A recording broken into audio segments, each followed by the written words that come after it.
السلام عليكم ورحمة الله وبركاته جميعا يا شباب.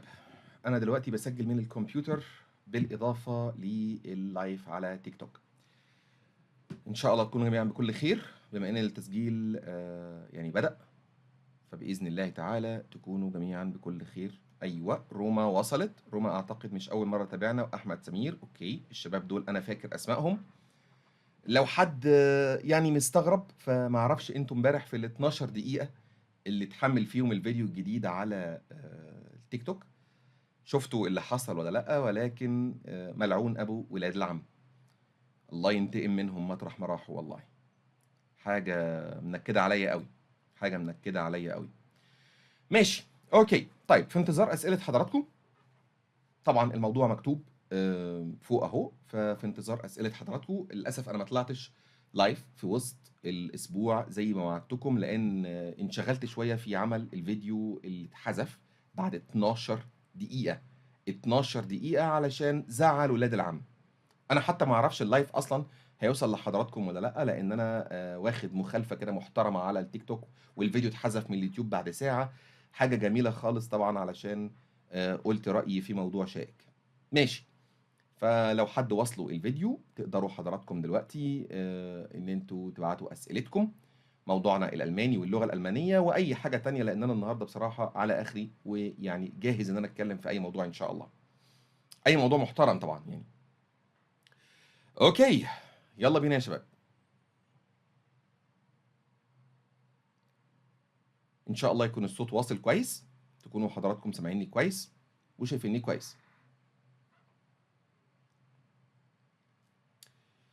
اوكي، جميل جميل جميل. فين ريال مدريد؟ ريال مدريد اللي هيقفل لي القناة فين هو؟ ريال مدريد، ايوه يا استاذ محمد وصل. السلام عليكم محمد بيه. شفت اللي حصل المرة اللي فاتت امبارح يا محمد بيه؟ ما اعرفش انت تعرف ولا لا. شفت اللي حصل امبارح يا محمد بيه؟ انت سامعني كويس؟ بس الاول لو سامعني كويس اكتب لي هنا يا ريت، عرفني بس انت سامع كويس.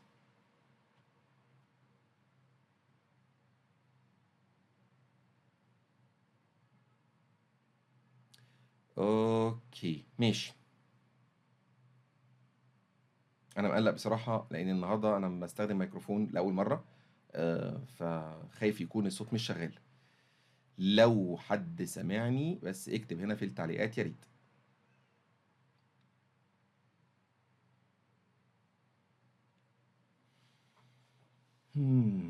اوكي اوكي اوكي.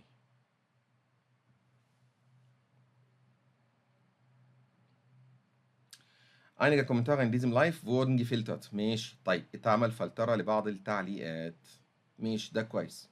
كويس، ده موضوع كويس جدا جدا جدا، لان طبعا السبام على التيك توك مشكلة كبيرة جدا. يلا يا شباب، اسئلة حضراتكم. اوكي. طيب تسلم يا استاذ محمد، جزاك الله كل خير. هل ده معناه ان انت سامعني كويس؟ طيب هو موضوع هات فاسك زندت ده، مش عارف ده بيبقى يعني هل المفروض ان انا ريسبوند عليه؟ الذئب المنفرد اسبايجت ريتن. طيب استاذ محمد لو سامعني عرفني بس، لو انت واصلك الصوت عرفني. اعتقد استاذ محمد وهدان كان معانا السبت اللي فات. انا في بعض الاسامي تمام، ممتاز ممتاز ممتاز، شكرا جزيلا. يبقى كده الصوت واصل ان شاء الله. على فكره يا استاذ محمد انا بسجل عن طريق الكمبيوتر دلوقتي تماما، مش عن طريق الموبايل خالص، عشان ما يأثرش على جودة البث، وفي نفس الوقت ان شاء الله التسجيل هينزل على اليوتيوب بإذن الله تعالى. فكنت بسألك يا استاذ محمد، انت عرفت اللي حصل امبارح على القناة ولا لا؟ طيب استاذ زياد بيقول الاوس بيلدونج ولا الجامعه افضل؟ الاوس بيلدونج ولا الجامعه افضل؟ بص حضرتك، هو انت الفكره كلها تتوقف على مجالك. في مجالات لازم جامعه، في مجالات لازم اوس بيلدونج. هو التخصص ايه؟ في تخصصات هندسيه ما لازم اوس بيلدونج، في تخصصات ملهاش جامعه اصلا، يعني زي الوظائف الحرفيه بس لازم لها اوس بيلدونج. فهو الموضوع يتوقف على انت مجالك ايه. آه، طيب استاذ محمد عدنان بيقول لا، تمريض، اعتقد ممكن في تعليق قبله. استاذ محمد الفطاري بيقول عرفت الفيديو توقف. والله العظيم انا مقهور يا استاذ محمد جدا جدا جدا، انا اتقهرت اقسم بالله. الموضوع يعني ضايقني جدا جدا، فالله يلعنهم مطرح ما هم موجودين والله العظيم. يعني مش هينفع اقول طبعا هم مين، هم ولاد العم، بس مش هينفع اقول هم مين. امبارح انا ما كنتش متخيل 12 دقيقة واتلغى الفيديو. استاذ محمد عطيم بيقول تمريض. ماشي، تمريض ده اعتقد هل فيما يخص سؤال استاذ زياد؟ يعني هل ده يخص سؤال استاذ زياد ولا يخص سؤال مين؟ عرفني بس يا ريت. ليه الفيديو يتوقف؟ بص، باختصار شديد يا استاذ محمد، او انت قصدك لا مش عارف ايه اللي حصل، ممكن يبقى التعليق جه متاخر شويه. هو اللي حصل ان في اللايف السبت اللي فات لو تفتكروا كان في حد اسمه ريال مدريد دخل سأل وقال لك تعرف ايه عن هتلر والكلام ده كله، فلقيت ان في ناس على النت بتمدح في هتلر، برغم ان البلوى السوداء اللي احنا فيها كلها بسببه، البلوى السوداء دي. فانا كل اللي عملته يا جماعه ان انا فتحت كتاب اسمه الاساطير المؤسسه للسياسه الاسرائيليه، والكتاب ده كاتبه فرنسي روجيه جارودي. الراجل اصلا لا هو عربي ولا هو مسلم، وساعة كتابة الكتاب ما كانش مسلم، يعني في ناس بتقول لك اسلم، بس ساعة كتابة الكتاب ما كانش مسلم. والراجل بالادله بيثبت ان اكبر اعوان النازيه كانوا من ولاد العم، تعاونوا مع بعض ونقلوا لهم فلوسهم، وكانت الدنيا جميله، وكانوا بيعملوا تحت حمايتهم لان الهدف واحد. ايه هو الهدف؟ اخرجوا من هنا، روحوا على فلسطين، بس كده. الالمان عايزين كده، وولاد العم عايزين كده. ولاد العم بالمعنى السياسي مش بالمعنى الديني. المعنى الديني بقى هم اللي اضطهدوا، اما المعنى السياسي هم دول بقى البلوى السوداء اللي ربنا بلانا بيهم. وان قيادات كتيره جدا من اللي انت سمعت اسمائهم دول كانوا بيروحوا مكاتب النازيه ويتقابلوا مع ضباط النازيين وينسقوا معاهم. انا قلت الكلام ده 12 دقيقه بالظبط، والفيديو اتحذف على تيك توك بدون ابداء اسباب، مخالفه لمعايير تيك توك واتحذف. يوتيوب ساعه واتحذف. فيسبوك قال لي ان هو تم مش عارف التعتيم، منع انتشار الفيديو لانه محتوى مش عارف ايه غير مهم. الموضوع ده لو انت في المانيا واتكلمت فيه تترحل. اوعى تنكش معاهم تعاونهم مع النازيه. طيب، حاجه تحرق الدم والله. ده رد يا استاذ محمد على اللي حصل. عايز اقول لك برغم ان انا قلتش رايي، انا بقتبس من الكتاب، يعني انا طالع بصور الكتاب بيقول. استاذ ادهم بيقول لو في ثالثه قسم هندسه اتصالات هل اقدر اجهز نفسي من دلوقتي؟ طبعا. ثالثه هندسه لو انت دراستك 4 أو 5 سنين انت كده كده محتاج سنه سنتين عشان تخلص. طبعا من دلوقتي يا استاذ ادهم او باشمهندس ادهم بقى. طه بيقول مراهقين يا ملك، والله ده عليهم هم ولاد العم؟ لا مش مراهقين، احنا تحت درسهم بشكل انت لا تتخيل قد ايه الناس دي مسيطره علينا. لا تتخيل حاجه، اقسم بالله تزعل جدا جدا. المهم نهاجر ولاد عم ولاد خاله. ما هو بص، لا خد بالك في حاجات كتير جدا يا باشمهندس ادهم تاخدها في الاعتبار. ما انت ما تروحش هناك وحد يستفزك يحرق دمك، تطول لسانك عليه تلاقي ما ترحيل، يبقى انت كل اللي عملته خسرت فلوس ووقت. اعمل حسابك انك رايح بلدهم التانية. المانيا دي بلدهم التانية اكتر من امريكا. اسافر بعد الثانوي ولا بعد الكليه في مصر؟ بص، تقدر تسافر بعد ثانوي، روح. لانك لو سافرت بعد الكليه هترجع تعيد حاجات كتيره جدا. لو تقدر بعد ثانوي روح. ليه بقول لك لو تقدر؟ لان مفيش انواع فيزا مناسبه كتير غير الدراسه. عرفت تجيبها الفيزا بعد الثانوي توكل على الله. 5 سنين ماشي يا باشمهندس ادهم، يبقى انت سنتين معاك كويسين قوي، تخلص الالماني وتقف على رجليك وتعمل امتحانك وتاخد شهادتك جاهز للسفر. باشمهندس ادهم بيقول لي زياد لو تعرف تهاجر من بعد ثانوي اهرب. ده رأيي برضو، ده رأيي. ليه؟ وانت صغير. يعني الفكرة مش ان ألمانيا جنة، وانت صغير تعرف تعمل حاجة، وانت صغير تعرف تكون نفسك وتعرف تجمع لك قرشين. لكن لو رحت وانت متجوز وانت خاطب وانت مش هتعرف تعمل حاجة خالص. ايه رأيك في زيادة اسعار النت ريمو؟ والله يا ريمو انا بحسبن، يعني حسبي الله ونعم الوكيل. حسبي الله ونعم الوكيل. انا كمان عندي اطفال بيخلصوا النت على اليوتيوب، انا بشحن 250 جيجا كل 15 يوم. فيعني الوضع بصراحة صعب والله العظيم يخليك ما انتش عارف تطور نفسك. يعني بص، يعني ريمو الوضع هنا مش مجرد ان انت متأذي مثلا في حاجه ثانويه، لا مش حاجه ثانويه. في ناس بتذاكر عن طريق النت لانها معهاش تاخد كورسات، في ناس بتتواصل شغلها عن طريق النت. فالموضوع هنا هو بيأثر على تطويرك لنفسك اصلا. عن وش الموضوع 747، احنا بنتقابل كل سبت يا 747، بنتكلم في اللغه الالمانيه وما يخص اللغه الالمانيه والمانيا، اجابه عن اسئله الناس اللي بتذاكر لوحدها او اللي عندها اسئله في اللغه عموما. ولكن الموضوع النهارده دخلوا شويه سياسه بسبب حذف فيديو لينا عشان جبنا سيره ولاد العم الله ينتقم منهم مطرح ما هم موجودين. باشمهندس استاذ محمد بيقول انا خلصت اتسفاي، حلو قوي، انت قطعت شوط كبير جدا، اديها بي اينس بيتسفاي وقدم على فيزا تمريض، يلا يلا. ملك لوكا بيقول طب انا هندستي في المانيا اعمل ايه يا شيخ؟ وانا بقيت شيخ؟ ده انا مربيها عند احمد موسى، والله العظيم دي عند في احمد موسى دي. هندستي في المانيا، طبعا يعني ايه هندستك في المانيا؟ طب دي حاجه حلوه، يعني لو انت مجال الهندسه بتاعك موجود في المانيا طب دي حاجه حلوه. استاذ محمد بيقول ده اجهز الورق، طبعا توكل على الله توكل على الله. باشمهندس ادهم بيقول انت بتتكلم بجد؟ ده عليا انا؟ وضح لي بس معلش يا ادهم بيه. لا لا لا لا لا. بعد ثانوي المجموع كام؟ يتوقف يا ادهم بيه، ادهم تاني ده ادهم غير باشمهندس ادهم. بيقول بعد ثانوي المجموع كام؟ والله على حسب، انت بص بتتواصل مع الجامعه والجامعه بتقول لك انا عايزه كذا بدرجات كذا وتكون دارس في مدرستك كذا. لو توفرت الشروط بيجي لك قبول، يعني كلم الجامعه الاول والتخصص، لكن الموضوع ما هوش عام. اوكي ماشي. في رايك كم يحتاج تعلم اللغه الالمانيه 747؟ بص احنا الموضوع ده اتكلمنا عليه في فيديو على القناه، موجود هنا على التيك توك وموجود على قناتنا على اليوتيوب، اسمه الاطار الزمني للدراسه. موضوع طويل قوي وبيتوقف على عوامل كتير، يعني ممكن ناس اقول لها تقدر تذاكر اللغه الالمانيه الكامله في 6 شهور، وفي ناس اقول له سنتين سنتين ونص، على حسب الشخص ده بيتوفر فيه عوامل ايه. فمفيش رد سريع قوي عليها معلش، لان في عوامل كتير جدا من ضمنها تعرف لغات ايه تاني غربيه قبلها. زياد بيقول بس بقى صعب اجيب اوزبيلدونج في مصر. هو ده صحيح، يعني انك تقدم على اوزبيلدونج انت بره المانيا بيخافوا جدا من دي، بيخافوا جدا من دي، ولكن ممكن.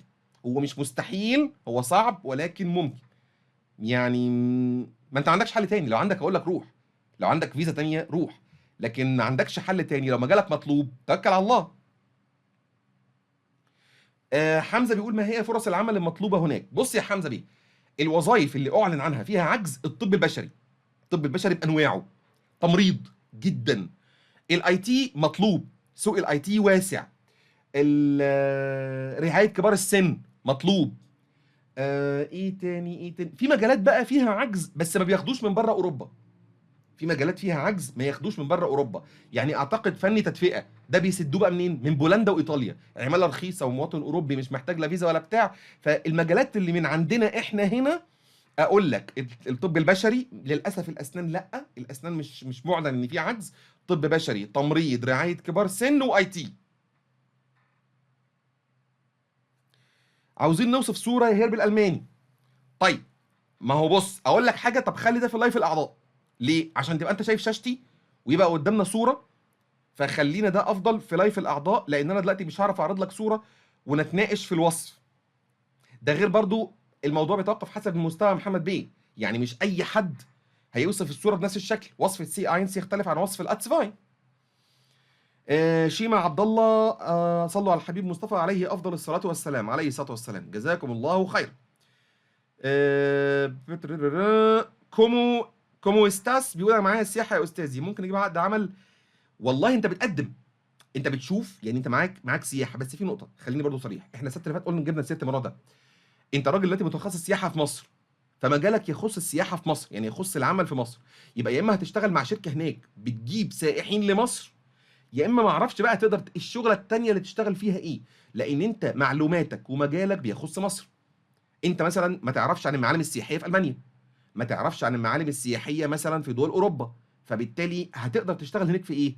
فانا ما عنديش معلومات كتيره في الموضوع، يفضل الاول ان انت تجمع معلومات قبل ما تبدا في دراسه اللغه، يعني ده مهم جدا، وخد بالك تحتاج لغه قويه جدا، ها، عشان بس مجال السياحه بيحتاج تواصل مع الناس وشرح بطلاقه وفهمهم برضو بسهوله جدا. مستر فيور بيقول يلا يلا. حمزه بيقول ما هي فرص العمل المطلوبه هناك؟ لسه قايلينها يا حمزه بيه. تمريض، طب بشري، رعايه كبار سن، واي تي. دول اكتر الناس المطلوبه يا حمزه بيه. تلاميذ معاذ عليان بيتابعونا. طب كويس. واجهتك مشاكل مع العنصريه قبل؟ ايوه. الدقن دي انا ربيتها في اخر سنه وانا في المانيا، يعني مش ربيها قوي يعني. فدخلت امتحان المترجمين، وبمجرد ما شافوني في امتحان الشفهي، طبعا تجاوزت الامتحان الكتابي الحمد لله. ده عشان اكون مترجم شفهي معتمد يعني. فدخلت امتحان المترجمين، الدقن دي بانت كل الاسئله في اسس العقيده المسيحيه. في كام مله مسيحيه في المانيا؟ في كام مله مسيحيه في مصر؟ ايه الفرق بين البروتستانت والارثوذكس؟ كده والله بجد بكلمك بجد. ومين دخل البروتستانتية لألمانيا؟ برغم الامتحان قال مش هيجيب قبل 1800، سألوني على حاجات في 1500 تخص مارتن لوثر كينج، او مارتن لوثر يا ربي. وان هو اللي دخل يعني. فبقول لهم يا جماعه طب دلوقتي هو ليه كل الاسئله في العقيده المسيحيه؟ فكان الرد عنصري اكتر، اللي هو انت عايز تترجم في بلد مسيحيه، يبقى لازم يكون عندك معرفه بالديانه المسيحيه كويسه جدا. طبعا كلام اهبل ومش صحيح، ولكن ده كله اللي اثاره رؤيتهم لهذه الدقن. فده للاسف حصل فعلا يا اكونت بلا اسم. طيب ماشي. لو عايز اقدم على شغل مش دراسه، بتقدم على الشغل مباشره. بتقول اوعى تقول لهم ان انت محتاج فيزا. نقطه مهمه جدا يا ام 6. انت دلوقتي بتقدم على عمل في المانيا، ما تروح تقول لهم انا عايز فيزا. هيقول لك انت فين؟ قول له مثلا انا في سوري، انا في لبنان، في مصر. بس ما تقولش انا عايز فيزا. طب انت هتيجي تشتغل ازاي؟ قول له مالكش دعوه، مالكش دعوه. اديني عقد العمل او اديني الدعوه لاجراء مقابله عمل في المانيا، ومالكش دعوه. هيقول لك انت اكيد جاي، قول له اكيد جاي. اديني بس مجرد لو انت شايف ان مؤهلاتي مناسبه، قول لي احنا موافقين عليك انك تعمل مقابله، بس مش عايز عقد. لو ادالك المقابله او الدعوه لعمل مقابله، لعمل انترفيو، دي اللي بيطلع عليها فيزا بحث عن عمل. وانا ده اللي عملته. يعني انا سافرت المانيا كده. انا في الاول كنت بقول لهم انا في مصر ومعيش فيزا، رفض. في مصر معيش فيزا، رفض. ليه؟ هو مش عايز يشيل مسؤوليتك. بمجرد ما قلت له مالكش دعوه انا جاي، بس انت موافق عليا تعمل معايا مقابله، قال لي طبعت الايميل، رحت على السفاره، طلع بيه فيزا البحث عن عمل. تنصح بتطوع؟ مش مفتوح. التطوع بره اوروبا مش مفتوح، لان دول اوروبا سداه. انت عندك دلوقتي الاوكران والدنيا دي كلها سد موضوع التطوع خالص، فانت مش هتلاقي فرص عندك كبيره لموضوع التطوع. هندسه مساحه 95، هندسه مساحه عليها طلب. والله انا ما افتكرش كان عندي احد طلابي هندسه مساحه، كلهم اي تي، برمجه اي تي بتخصصات بقى، وسايبر سيكيورتي، واوتونوميس درايفنج، القياده الذاتيه والكلام ده. ما كانش عندي هندسه مساحه.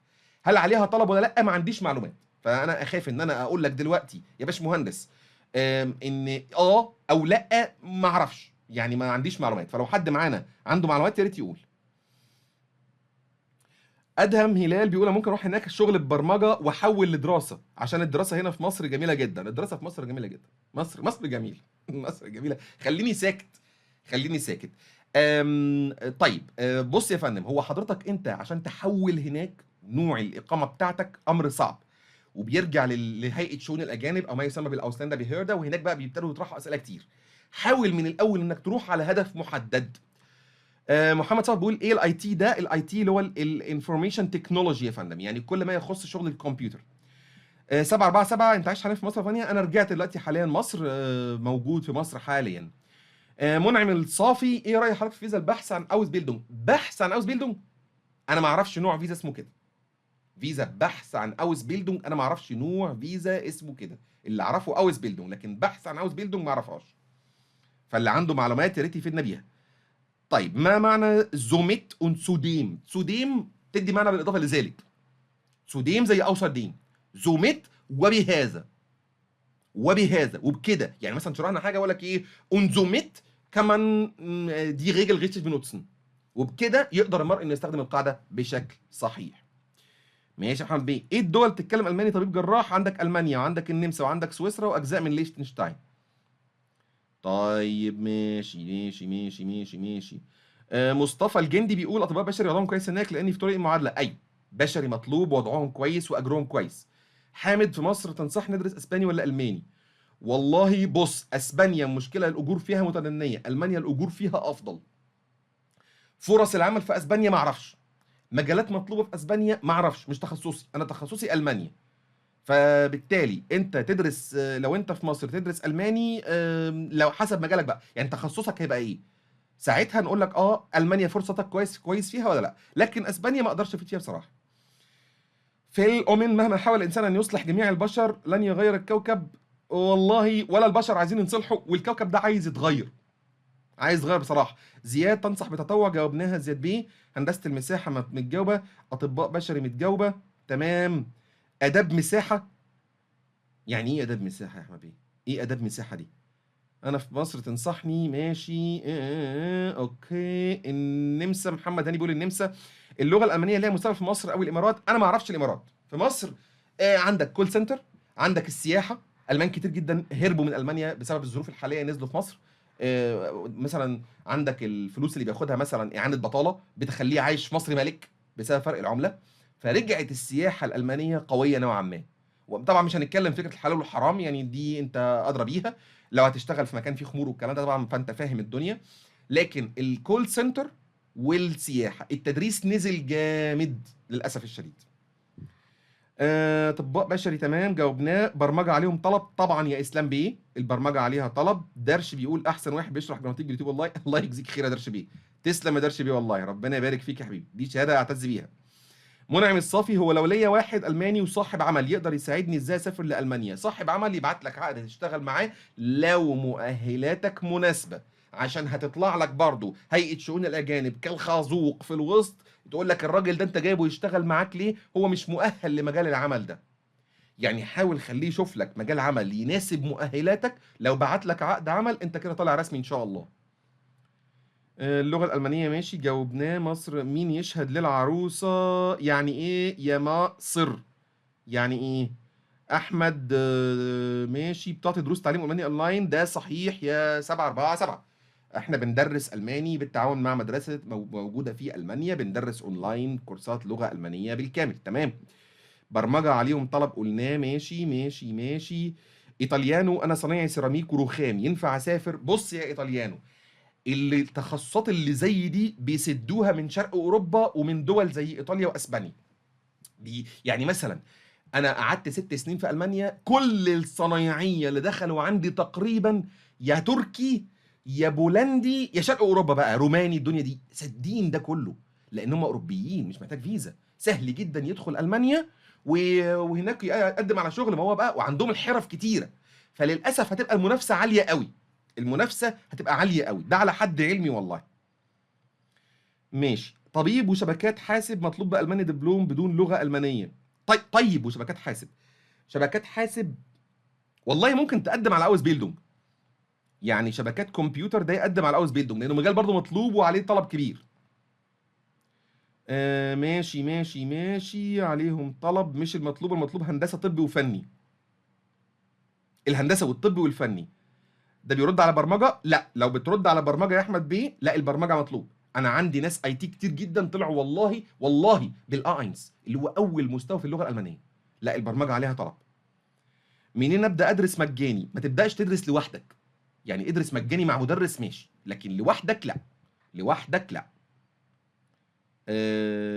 عمو، بص هقول لك ايه، ده سلطان زماني داخل يغني عندنا لو سمعت. برمجه عليهم طلب. طيب استاذ احمد بيقول انا في اول بي اينس تنصحني باي كتاب؟ نتسفاك نوي.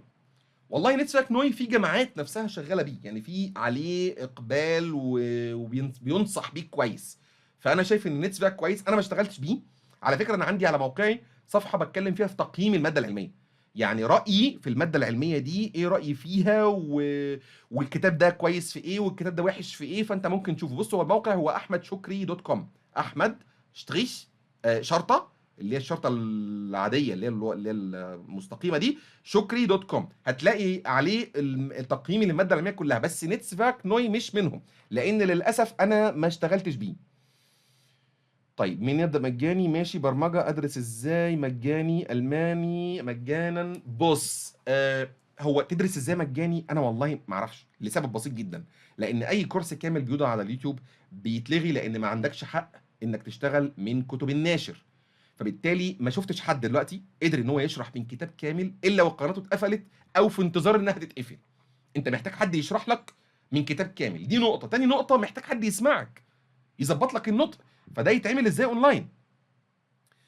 طيب آية بتقول يا أخي رد. طب إيه هو السؤال يا أستاذة آية؟ إيه هو السؤال؟ أنا ما وصلنيش. 747 من وجهة نظرك الإنجليزي أسهل ولا الألماني؟ الاتنين بيكملوا بعض، بس خد بالك توافر المادة العلمية للإنجليزي يخلي الإنجليزي أسهل. توافره، أنت لو فتحت الحنفية هينزل لك إنجليزي، الألماني هتتعب شوية عشان تلاقي ماتيريال كافية. الصيادلة، نسيت، طبيب جراح. الصيادلة برضو من ضمن المجالات اللي عليها إقبال، ده صحيح. هو فعلا الكوكب اللي بيتغير استاذ الفضل؟ والله العظيم انت ده، انا بص ده انا متضايق دي على الفيديو بتاع امبارح يا 747، والله متضايق منه دي 12 دقيقة والصهاينة لغوا الفيديو فورا فورا. اوعى تتكلم على تاريخهم في التعاون مع النازية فورا. ابدا منين؟ الماني مجاني ماشي، قلناه. محتاج نصيحة، انا في اولى جامعة. والله محتاج نصيحة في اولى جامعة، لو انت ناوي تسافر ركز على اللغة بدري بدري، ركز على اللغة بدري بدري، ما تأخرش تعلم اللغة. بيزنس ولا ألسن ألماني؟ ده السؤال يا أستاذة آية. طيب أنا ما أعرفش يعني، هو لو بهدف السفر البيزنس ملهوش مجال كبير قوي. ألسن ألماني يبقى أنا كده ضمنت الألماني على جنب، اروح بقى اشتغل هناك مدرس للاجئين والمهاجرين. ممكن في طبعا طلب على المدرسين بسبب الكم الكبير من الاجانب الموجودين هناك. انا كان عندي مجموعه عدد الطلاب فيها 28، يعني بدل ما ادخل اقول صباح الخير سلام عليكم بقول لهم اهلا يا شعبي يا العزيز. 28 طالب، فبالتالي هم عندهم عجز في المدرسين. اما البيزنس ما شفتش قوي اني عليه يعني اقبال على الاجانب هناك. طيب لو معايا بيتس فاي اشتغل ايه في السعوديه؟ السعوديه انا جربت زمان اقدم على دول الخليج، الالماني فيها سوق وميت خالص خالص. مفيش مدارس بتدرس بالالماني تقريبا، ومعهد جوتا ليه فرعين. هي دي مشكله يا وليد بيه. طيب ماشي، تنصحني بايه في ماشي قلناه. طب وكليه تجاره؟ هتضطر تغير مجالك. تجاره عايز تروح المانيا، غير مجالك. النظام المحاسبي نفسه مختلف وما عندهمش عجز فيه، وكله عندهم بقى يعني عن طريق الكمبيوتر. لماذا ادرس الماني ومش هستمر في برمجه؟ ممكن يا فرق شكرا. علشان الحياه هناك يا برو لايف، الحياه هناك من غير الماني صعبه جدا، بدون الماني وهتقع في مشاكل وغرامات بالاف اليوروهات حرفيا. فالالماني انت محتاجه عشان العيشه وما تقعش في مشاكل، بالاضافه للفيزا.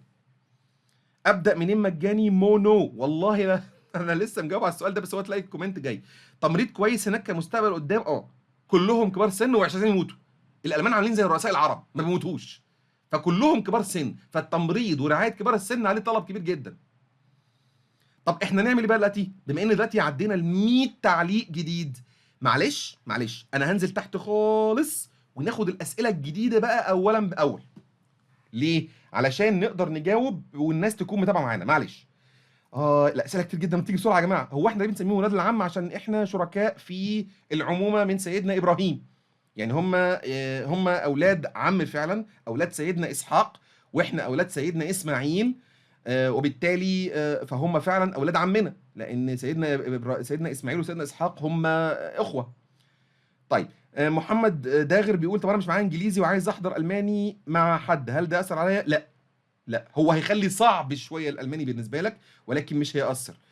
استاذ باشمهندس ادهم بيقول لي وانا لو خلصت اللغه ترجمت شهاده اسافر ازاي؟ حضرتك انت لو مسافر عمل بتقدم على المكان اللي هتشتغل فيه الاول، وهو المكان بيبقى بيدي لك عقد، خلاص انت كده تطلع تقدم على الفيزا. محمد داغر انا مش معايا انجليزي وماشي قلناه. دافنشي السفر بالنسبه لطب اسنان المانيا سهل؟ لا، طب الاسنان للاسف الشديد، واسف ان انا بقولها كده بمنتهى الوقاحه، طب الاسنان ما عليهوش طلب هناك، ففرصته مش سهله. مش هقول لك ممنوعه، ربنا يوفقك وتقدر يعني لو فيها الخير ليك يعني، بس يعني مش اسهل حاجه. يا جماعه التعليقات بتيجي كتير جدا جدا جدا جدا جدا. طبعا دي حاجه تفرحني، بس في نفس الوقت انا مش لاحق. يا خبر، ينفع حد يسافر المانيا هو كان ادبي في ثانوي؟ وايه المجالات اللي تنفع؟ طبعا ما حسب العمل يعني انت محتاج تعرف العمل بتاعك هيكون ايه، وعلى اساسه لو مطلوب مجال ادبي تقدر. امتحان تلك ولا جوتا بيتس فاي؟ تلك قولا واحدا. جوتا بيتس فاي في اجزاء بتخليه صعب جدا، وخصوصا الجزء الثاني من الليزن اللي هو انت بتكمل فراغات بجمل كامله، ده بيهدر معاك وقت كتير جدا في الامتحان. محتاج وقت قد ايه عشان اتمكن من اللغه؟ محمد داغر بص يا داغر بيه، احنا عاملين فيديو على ان انت ازاي الاطار الزمني العام بالنسبه لك هيتوقف على عوامل ايه. ارجوك شوفوا اكتب كده الاطار الزمني للغه احمد شكري على تيك توك او على يوتيوب، هيطلع لك ان شاء الله، لان هو فيه عوامل كتيره جدا. باشمهندس محمد رمضان، شغل المهندسين الزراعيين، والله ما عنديش معلومه يا محمد بيه. المهندسين الزراعيين ما عنديش معلومه بالاسف والله. سؤال بالعربي، خلصت بواحد ما بدي امتحن، بدي ادرس باتنين بعدين اقدم بواحد. معلش والله ما فهمتش قوي، ما فهمتش قوي قصدك ايه، وضح لي شويه. الجزار بيقول انا تمريض معهد لسه مطلع المزاوله، ينفع اسافر من غير جيش؟ لو انت ينفع لك سفر اصلا، يعني دي حاجه تخص مصر مش المانيا. لو انت ينفع لك سفر اصلا، مسموح لك بالسفر، خلاص المانيا مش هتعترض. يعني انت شوف موقفك مع مصر مش مع المانيا. اوكي. بسببه بالنسبه لامتحان جوتا كان.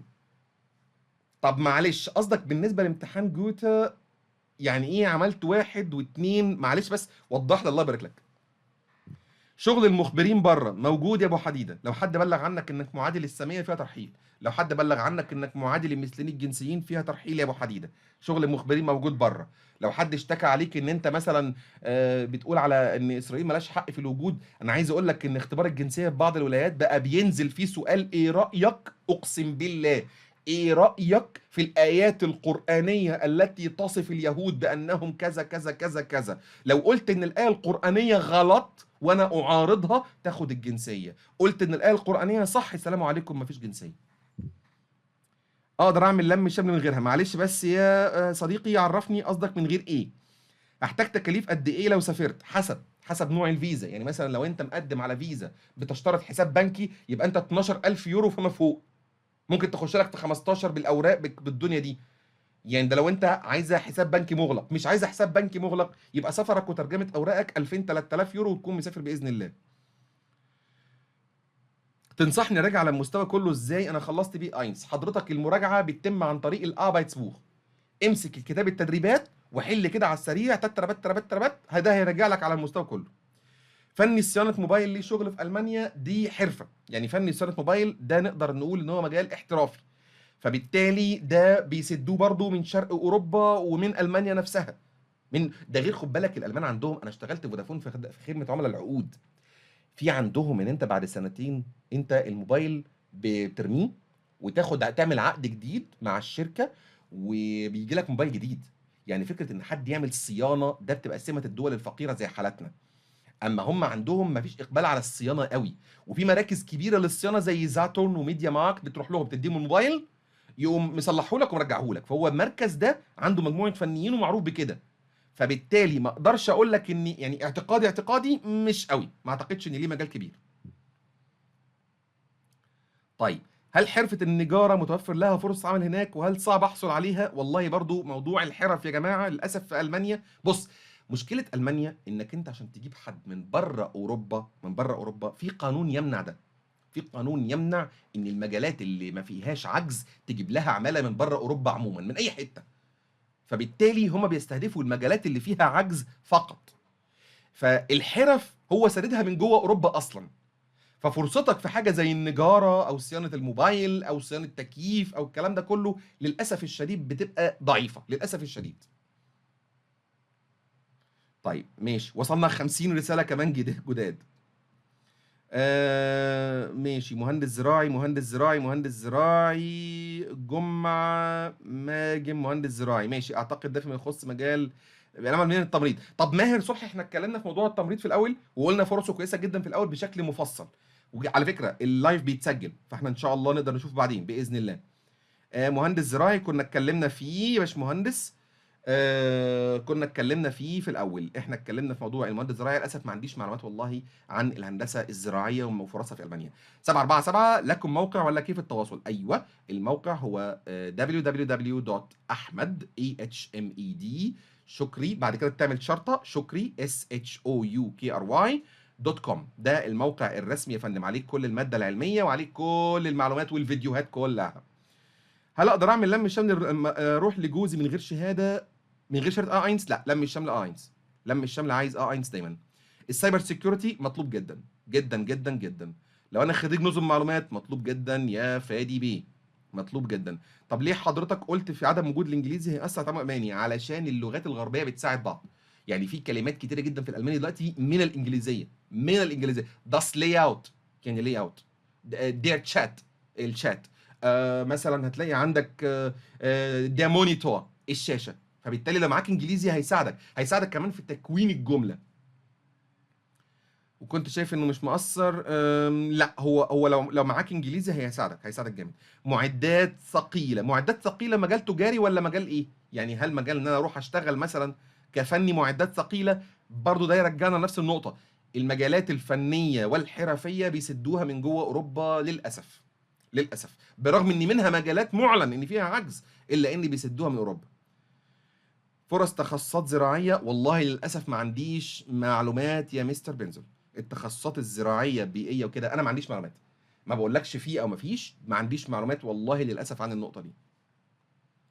اللوجيستيك لوجيستيك للاسف برضو ما عنديش معلومات فيها، والله للاسف ما عنديش فيها معلومات. الموقع اطول من حياتي يا استاذ فاضل.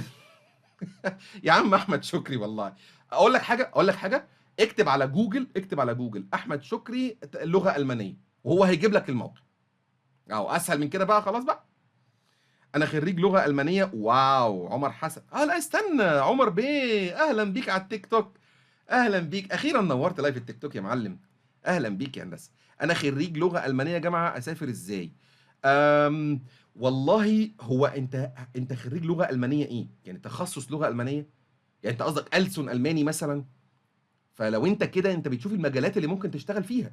يا جماعه كلمه اسافر ازاي واسعه جدا، لانها تتوقف على انت هتسافر ايه. هتسافر دراسه، هتسافر اوزبيلدونج، هتسافر شغل، هتسافر سياحه. فهي يعني هنا بس بيحتاج ان هو يوضح الموضوع معاك بشكل اكبر. متاح شغل في مجال الاشعه، فني اشعه. يعني هل قصد حضرتك فني اشعه مثلا في المجال الطبي؟ والله ما عنديش معلومات. بس المجالات الفنية زي ما قلنا دايما، المجالات الفنية كل معلوماتي ان بيتم سدها من داخل المانيا نفسها، من داخل اوروبا.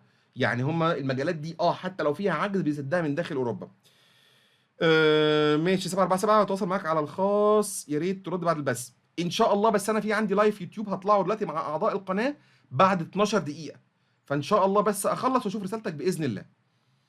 التخصصات الزراعية كنا اتكلمنا معاها. ماشي ماشي ماشي. طب ننزل قفزة كده تحت شوية برضو. ليسانس دراسات إسلامية لغة عربية متاح شغل. ممكن لو معاك ألماني، لأن المراكز الإسلامية بتبقى محتاجة دعاء. المراكز الإسلامية يا محمود بيه محتاجة دعاء لو معاك ألماني.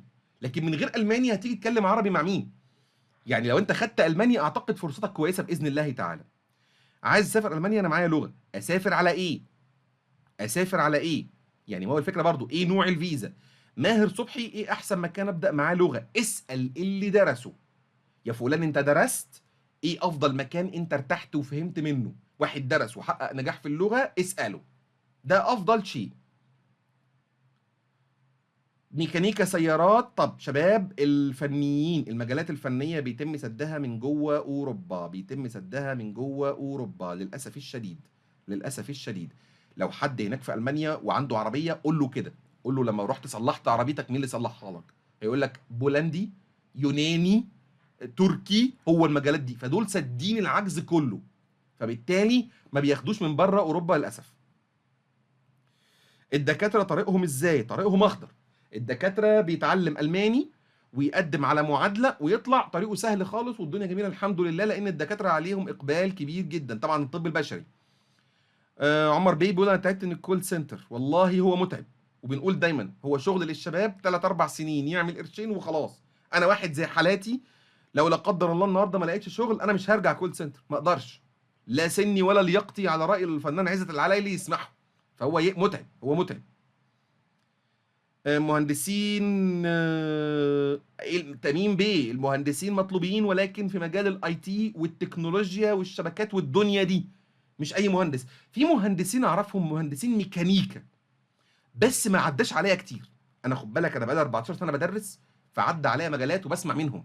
طلعوا ازاي وفرصتهم ايه؟ ده غير برضو الترجمات اللي كنا بنروحها في مؤتمرات العمل. يعني ترجمت مثلا لهوبرتوس هايل وزير العمل الالماني نفسه، وكنا بنتكلم في الندوه على ايه هي المجالات المطلوبه والكلام ده. وحتى في فيديو على اليوتيوب وانا لسه طالع من مؤتمر، كان في وفد مصري بيتكلم مع وفد الماني من وكاله العمل الالمانيه على ايه هي المجالات المطلوبه عشان مصر تاهلها، على اساس نصدر لهم شباب يعني وكده. فانا من اللي سمعته ان الهندسه بتخصصات الاي تي كلها وما يخص الكمبيوتر والذكاء الاصطناعي مطلوب. طب ننزل تحت. اوس بيلدونج حلاق، ده يا بودا بيه مش هيجيبوه من بره اوروبا، صعب جدا جدا يجيبوه من بره اوروبا. فانت لو دخلت المانيا باي طريقه ورحت عملته ماشي، ممكن تلاقي شغل بعدها، بس تكون دخلت، لكن يطلع عليه فيزا صعب. رشح لنا حضرتك مكان او منصه نتعلم عليها اللغه. اللي انا بقوله، وفي فيديو عن الموضوع ده، اللي انا بقوله التعلم الذاتي في البدايه غلط.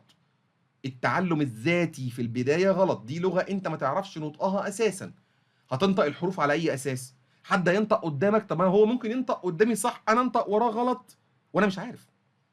يعني في ناس يقول لك ايه، يقول لك مثلا هنجت هات ديش سم كو هوستنج. طب معلش يا ملك، انت بس جاي في اخر اللايف، احنا كلها 7 دقايق وهنقفل، فمعلش يا ملك معلش اعذرني، بس مش هينفع انك تدخل معايا اللايف دلوقتي عشان احنا بالظبط 7 دقايق وهنقفل والله، عشان بس لايف الاعضاء. اللي كنت بقوله دلوقتي، في حد مثلا قال كلمه هنجت وهي مكتوبه هنجت، يعني ايه؟ يعني هو ضاف من عنده حرف صوتي زياده، لان العرب ما بيقدروش يحطوا التقاء ساكنين، فهفضل انطق غلط وانا متخيل اني بنطق المكتوبه. يعني قدامي المتحدث بيقول لي مثلا das hängt von vielen Faktoren ab، das hängt von vielen Faktoren ab. انت حضرتك ايه بقى؟ das hängt von vielen Faktoren ab، وانت مش شايف ان في فرق. وانا ما لومكش، انا ما لومكش، بس لو حد سمعك مدرس الماني هيقول لك لا اسمها هينجت مش هنجت. طيب. كريم جورج بيقول المانيا اللي موكلاك عيش وبتشتم عليهم. لا انا ما حدش بياكلني عيش يا كريم، لو حد بياكلك انت عيش ده موضوع تاني. انا ما حدش بياكلني عيش، انا بتعلم لغه قوم اعداء، قوم اعداء وساهموا في الاباده الجماعيه اللي بتحصل لاهلنا في غزه. لو انت حد بياكلك عيش فبالتالي بتستحي انك تنتقده عشان هو سيدك في النعمه، دي حاجه تانية.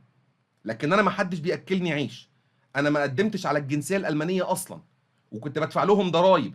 انزل الضرايب دي انا كنت بدفعها، انا نزلت اترجم في مركز اللي هو الجوب سنتر اللي هو الخاص بدعم اعانات اللاجئين، عشان اشوف ضرايبي بتروح للعاهرات، انا اسف في اللفظ، اللي الكورونا قفلت مصدر رزقهم، واقفين بيصطادوا زباين جوه المركز، واقفين بياخدوا من ضرايبي انا. والمشردين اللي ريحتهم تقرف الكلب، تقرف الكلب. انا عايز اقول لك في مصر مهما شفت من حد معفن، مش زي ريحه حد معفن الماني كله غرقان بيره ونايم في الشارع ما استحماش بقاله 6 شهور. دول اللي كانوا بياخدوا ضرايبي اللي انا بدفعها. فانا اللي ليا نعمه على المانيا يا كريم بيه، خد بالك يعني.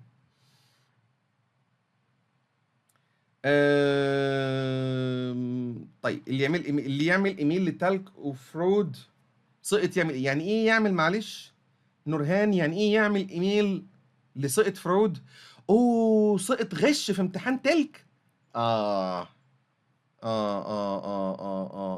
وشاكك يبعت ايميل، وشاكك يبعت ايميل لتلك، يبقى كان حافظ نماذج.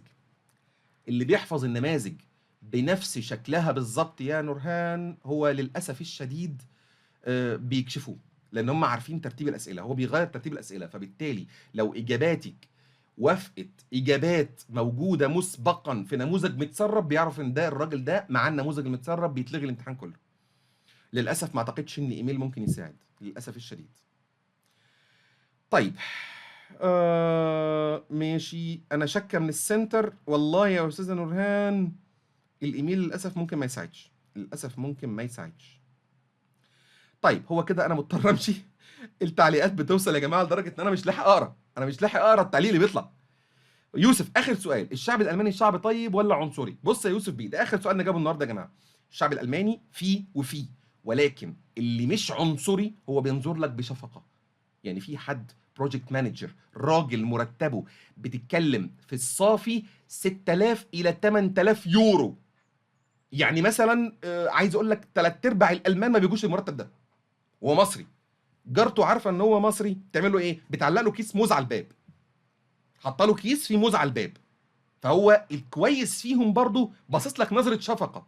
مفيش حد كده يعرف يبص لك نظره ايه، نديه كده، انا راجل وانت راجل كده وعندي مؤهلات وانت عندك مؤهلات. فايه منهم اللي لا يبالي خالص، مش فارق معاه حاجه خالص، هو ملهي في حياته. وانا عشت معاهم يا جماعه، انا عشت في سكن مشترك مع المان كمان. فبينهم اللي ملهي في حياته، منهم اللي عنصري، ومنهم اللي يبص لك بنظره كويسه ولكن دافع شفقه، وبرضه دي مش حلوه. فانت انجز امورك، عايز تقدم على الجنسيه قدم عليها، اعمل لك قرشين وامشي بس. طيب، انا بعتذر جدا على الاسئله الكتير قوي اللي وصلت اللي ما عرفناش نجاوبها، بس واضح ان ساعه واحده يا جماعه مش كفايه. فان شاء الله باذن الله تعالى نكمل ان شاء الله. انا كده لازم اطلع خلال الاسبوع تاني، كم الاسئله دي مستحيل يكون يعني كافي ساعه واحده ان احنا نجاوب عليه.